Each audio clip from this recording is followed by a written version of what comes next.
What is going on, guys? It is your role model of the IWC Gamers Goon here today with your August 22nd AEW review.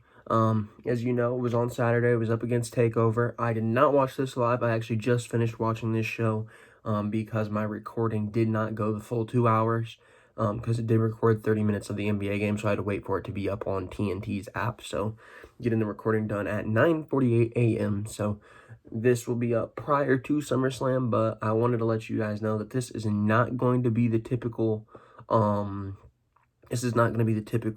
longer review here of AEW. This is going to be a very short one. It's not going to be long at all, just because, if I'm going to be honest with you guys, I really am just trying to keep my energy for tonight for SummerSlam's review, because I'm finding it hard to get excited about SummerSlam. I feel like I'm gonna have a real struggle keeping up a lot of the energy for tonight. So I'm not gonna be on here too long because I'm gonna try to save some energy so that I can actually get through SummerSlam, and not just SummerSlam but also the SummerSlam review, because I want that up tonight also. But I'm gonna be honest with you, I'm gonna have to crack myself up on energy drinks, because I'm gonna be honest, I'm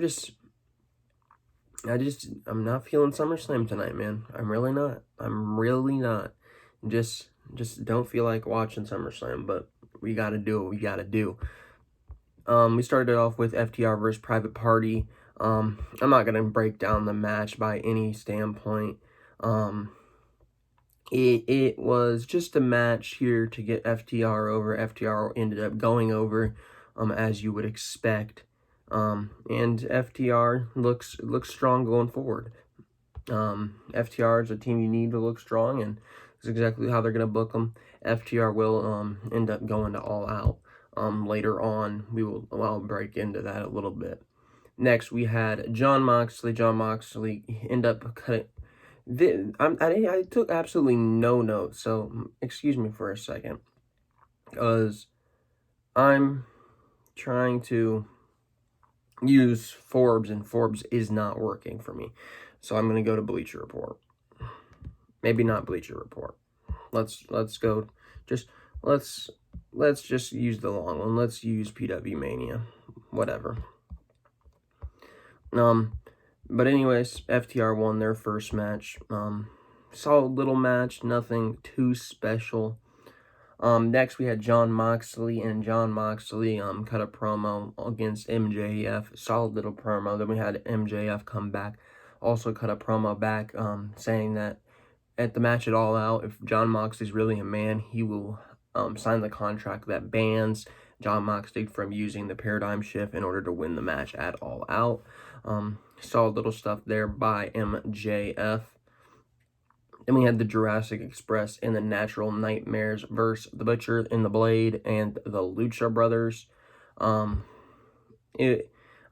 told you many times, I'm not a huge fan of the multi-man tag matches when it gets above once it gets above trios. When it gets above 6-man, it just really feels weird.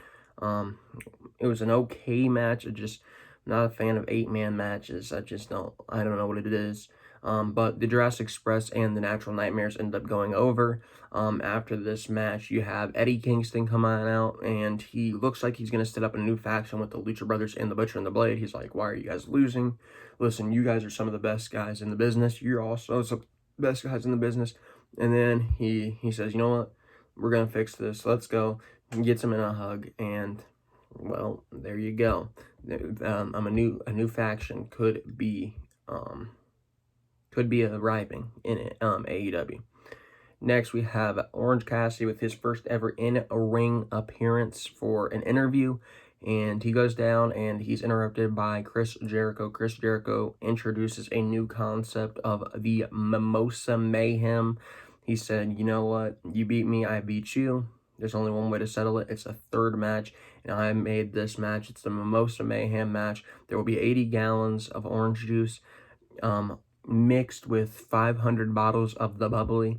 ringside. The only way you can win the match is via pinfall or submission, or if you submerge your opponent in the mimosa. So initially, if this was anybody outside of Chris Jericho, I would say this match is going to be horrible. I don't like the idea of a Mimosa Mayhem match, but you got to have some faith in Chris Jericho. He's one of the most innovative people that there is in pro wrestling. Next, we had The Elite versus the Dark Order. Nothing real special. The Elite ended up picking up the victory here. I think the Dark Order should have went over, especially with how good of a night the Dark Order ended up having. I think the Dark Order should have went over here. Solid little match. Nothing too special. Then we had Darby Allin in the ring. First he got he fought Will Hobbs, guy that's been on AEW Dark over the past few months. Really solid guy. Darby ended up picking up the victory. Will Hobbs looked great in the match. He looked like he was just ragdolling Darby at the beginning, and then Darby ended up picking it up. But Allin ends up winning. What'd you expect? Allin has the name value behind him. Nothing too out of the ordinary there. Outside of the conclusion of the match, we have Taz introduce Darby to his Darby, which is Ricky Starks, and Ricky Starks has the Darby face paint on, and it's kind of just like trolling Darby, acting like a knockoff version of Darby. Darby doesn't see who's behind him, though, and it's Brian Cage with the FTW Championship. Then you have Ricky Starks come in the ring, beat down Darby with Brian Cage, and you have Ricky Starks saying, "You'll never be as good as me." So basically, we're setting up to a Ricky Starks versus Darby Allin feud. I think that will happen at All Out. It'll be interesting to see, especially with Darby Allin and Ricky Starks, because they're both pretty good in the ring. Next, we have the Tag Team Cup Tournament Finals. We have the team of the Nightmare Sisters versus Diamante and Ivelisse. This match wasn't special. Wasn't anything out of the ordinary.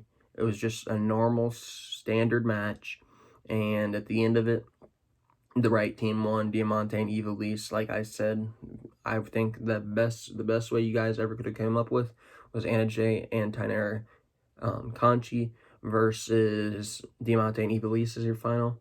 And even if that wasn't the case, Big Swole and Little Swole could have also stepped in here. I'm just not a fan of the Nightmare Sisters. Don't think they needed to be here, but at the end they got the right result, so you can't complain too much. And by the way, why have I not seen a graphic saying that they're both signed, Diamante and Ivelisse? They need to be signed. Where's their contract? Sign them. And then we got into the TNT Championship match, which was between Cody and Mr. Brody Lee. Well, I literally just got done watching this like 15 minutes ago, and all I can say is wow. Brody Lee looks like a monster. Brody Lee squashed Cody. Squashed him. Didn't even have a struggle. That's exactly how Brody Lee should be going forward. Brody Lee, brilliant. Then after the match, Brody Lee is in the ring with Tony, saying, "Guys like you made me like this." The management teams, they made me do this.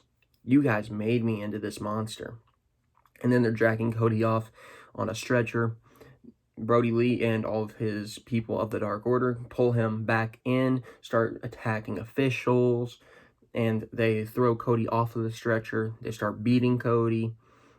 Brody Lee hits him with a bag, which, as we know, at the end was the old TNT Championship in the bag. We have a bunch of members of the Dark Order drag out members of the Nightmare family. We had QT Marshall out there. We had Dustin Rhodes out there. Brandy Rhodes came running out to try to like protect Cody, and you see somebody walk from the back. It's Anna Jay. Brody Lee says, and Anna Jay puts a sleeper hold on Brandy. Brandy passes out, and that was brilliant. That was brilliant. So Anna Jay is an official member of the Dark Order now, and the Dark Order's never looked better. That's the highlight of the night. Very solid segment. That was probably their best segment of the night. Very good stuff from the Dark Order, Mr. Brody Lee. Anyways, I'm gonna get on out of here. I'm gonna rest up because, like I said, it is now 9:58 a.m. But I need to try to get some energy going for tonight for SummerSlam, just because there's really not much I'm excited to see tonight. I outside of Orton and Drew and Dominic and Seth, I'm just not feeling tonight, man. I really am not. So I'm gonna try to get some energy, try to put some energy drinks in me, try to feel like tonight's gonna be something special, because I'm just exhausted, man. I don't know what it is. I'm just not looking forward to SummerSlam. We'll do the best we can with SummerSlam tonight. We'll see. It's gonna be hard to get through, but gotta crack myself up on energy drinks to get through it. Anyways, I will see you guys in my SummerSlam review. But for right now, it has been your role model of the IWC Gamers Goon, and I will see you guys then.